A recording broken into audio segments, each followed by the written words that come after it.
Now, we know superstars get paid, but here's the thing. Not all superstar contracts are created equal. In the era of salary cap wizardry, the difference between winning and losing isn't always talent, it's usually how much that talent costs. A great player on a team-friendly deal? Well, that's a front office's dream. But an overpaid superstar, that's a franchise stuck in limbo. Knowing what Luka's contract means will allow us to predict where this Lakers era is headed, so let's break it down.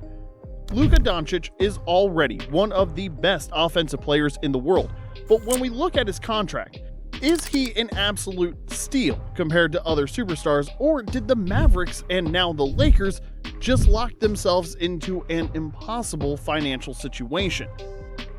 Luka's path to the NBA was different. He wasn't a hypothetical talent. He was already a proven winner. A EuroLeague MVP at 18, leading Real Madrid to a title before most prospects have even played in a college game.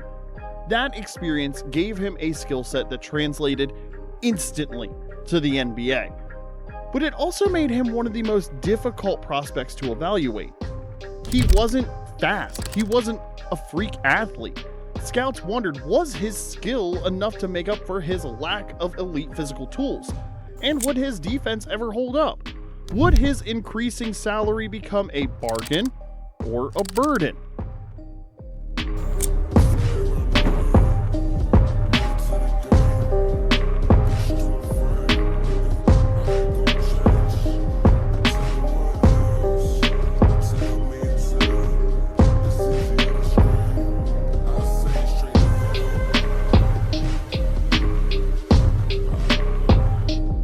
The Hawks passed on him. The Mavs didn't.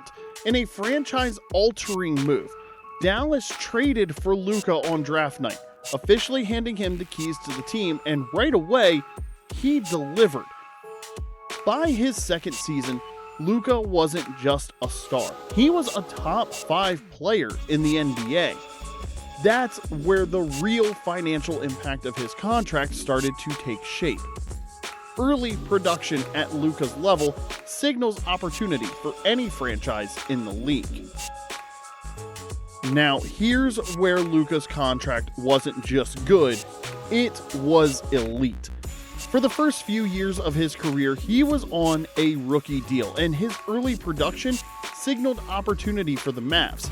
Then, a max extension that was still below the supermax level. That meant Dallas had a legit MVP caliber player while still having cap space to build around him. That's how you create title windows. But there was a catch. While Luka was an offensive cheat code, his defense remained a glaring weakness. The type of weakness that can keep a salary lower than other superstars of his level, and can also have a major effect on how deep a team is able to go in an intense playoff run. However, despite the question marks, Luka's slightly lower salary enabled the Mavericks to put enough talent around him to make that run, culminating in a 2024 NBA Finals appearance. Now, it seemed like the Mavs were poised to ride a unique superstar on a bargain deal into perennial contention. And then, it happened. Dallas abruptly decided they couldn't build a title team around Luka. Cap space was tight, so Mavs GM Nico Harrison questioned Luka's commitment, and the Mavs made the shocking move, trading him to the Lakers. But in LA, the contract story changes. For the Lakers, Luka's contract may no longer be a bargain, but more like a commitment. He's locked in for multiple years at superstar money. But clearly the organization believes it's worth the risk because he's now the post-LeBron face of the franchise.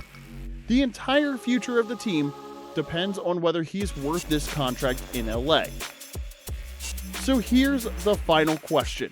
Is Luka Dončić a bargain or a burden? On one hand, he's already one of the most efficient offensive engines in NBA history, and his contract was one of the best in the league. But now, His deal is massive, his defense is still a concern, and the Lakers are betting their entire future on him.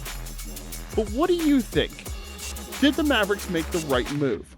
Will Luka lead the Lakers to another championship, or will this contract handcuff them like we've seen happen to so many other teams? Let's hear it in the comments. And if you love breaking down the biggest contracts in NBA history, hit subscribe because we've got more deep dives coming your way.